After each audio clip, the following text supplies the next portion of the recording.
សេកសមកនេះសบายបាទអរលោកស្រីនាងកញ្ញាជាទីមេត្រីបាទនៅនេះខ្ញុំកំពុងនៅខ្ញុំអូគេកំពុងកន្លែងមួយគេហៅថា Ground Picnic បាទនៅលើភ្នំនេះគឺគេចំសេកតែសេកនេះជាសេកសត្វព្រៃទេបាទសេកខុសពីស្រុកខ្មែរយើងសេកនេះគឺសេកពណ៌សបាទហើយវានៅក្នុងព្រៃហើយវាអត់ខ្លាចមនុស្សទេបាទវាហើរពេញព្រៃបាទបាទសេកស្រុកយើងសេកពណ៌បៃតងបាទ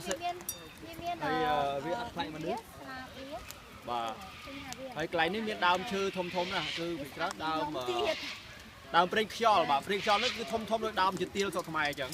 ស្អាតណាស់ហើយធ្ងន់ណាមួយនេះកន្លះគីឡូក៏1គីឡូបាទប៉ុនមន់ហើយបាទសេកនេះប៉ុនយើងពណ៌សដូចសត្វព្រាបចឹងមើលទៅ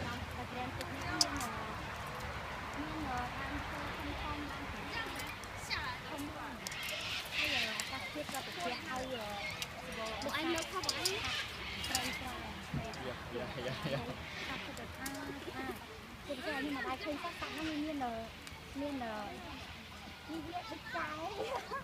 វានេះទៅក្រោយហើយមានខ្លោណាវាមក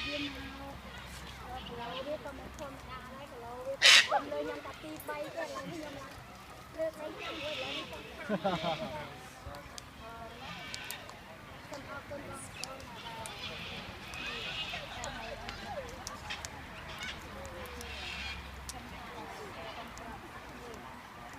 มันคือคำ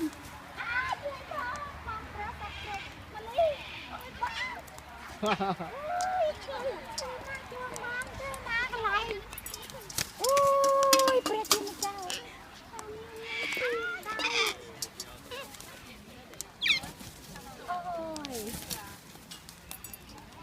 ម្មតាថតរូបមួយបងបានទេវីដេអូប៉ុណ្ណឹងអាចខា